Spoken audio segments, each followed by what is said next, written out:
Hello student, आज के lecture में हम बात करेंगे आइंस्टीन्स फोटो इलेक्ट्रिक इक्वेशन। ठीक है, जो कि क्लास 12th फिजिक्स के लिए बहुत ही इंपॉर्टेंट टॉपिक है। सबसे पहले हम जानेंगे कि फोटो इलेक्ट्रिक इफेक्ट होता क्या बेटा।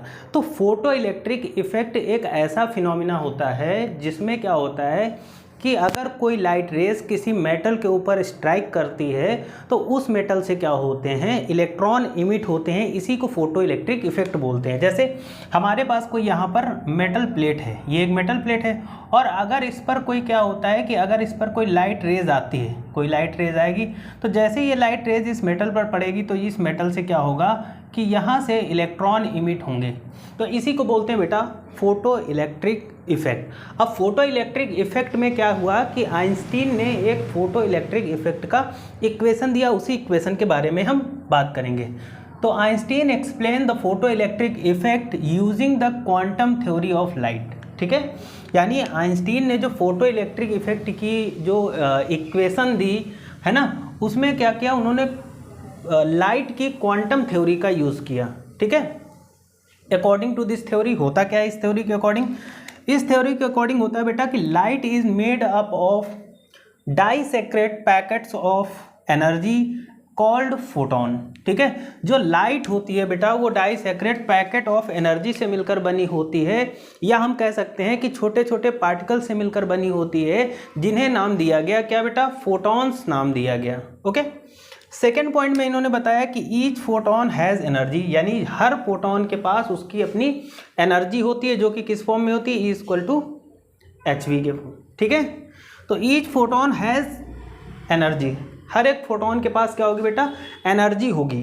ठीक, थर्ड पॉइंट में इन्होंने बताया कि when photons strike the surface of metal it transfers all its energy to a single electron. देखो बेटा, इन्होंने थर्ड पॉइंट पे बताया कि अगर कोई फोटोन, ठीक, यहाँ से लाइट रेज आएगी तो यहाँ पर क्या होंगे, इनमें फोटोन होंगे।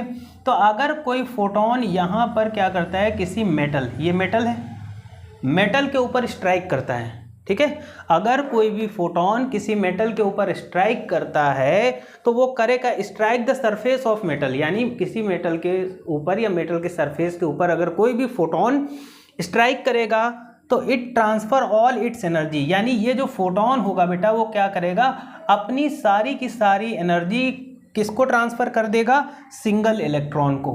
यहाँ से जो इलेक्ट्रॉन निकलेगा उस इलेक्ट्रॉन को क्या करेगा, ये फोटोन अपनी सारी की सारी एनर्जी ट्रांसफ़र कर देगा। ये इस थ्योरी में बताया गया है। ठीक, आगे बताया गया कि the remaining energy become the kinetic energy of emitted electron.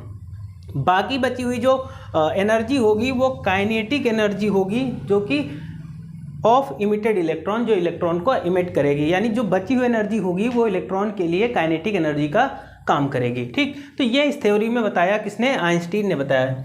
The equation energy becomes energy conservation, यहाँ पर एक इक्वेशन दी, किसने दी, तो इक्वेशन दी थी हमारे आइंस्टीन ने, क्या दी, H B equal to H0 plus half M V square, और वी क्या होगा, मैक्सिमम होगा, या फिर हम इसको half M V maximum square equal to H V minus V naught भी लिख सकते हैं। दोनों तरीक़ों से हम लिख सकते हैं। ठीक, जिसमें एच क्या होता है बेटा, जो एच होता है वो एक प्लैंक कांस्टेंट होता है। क्या होता है, एक प्लैंक कांस्टेंट होता है। जबकि हम वी की बात करते हैं तो incident light frequency, incident light frequency का मतलब समझते हो, इंसिडेंट लाइट फ्रीक्वेंसी का मतलब होता है जब कोई लाइट रेस किसी मेटल पर आती है तो इसको बोलते हैं इंसिडेंट लाइट। ठीक है, तो V क्या होता है हमारा, इंसिडेंट लाइट फ्रीक्वेंसी हो जाएगा, और V0 की वैल्यू बताएं तो ये होता है maximum frequency required to cause the emission.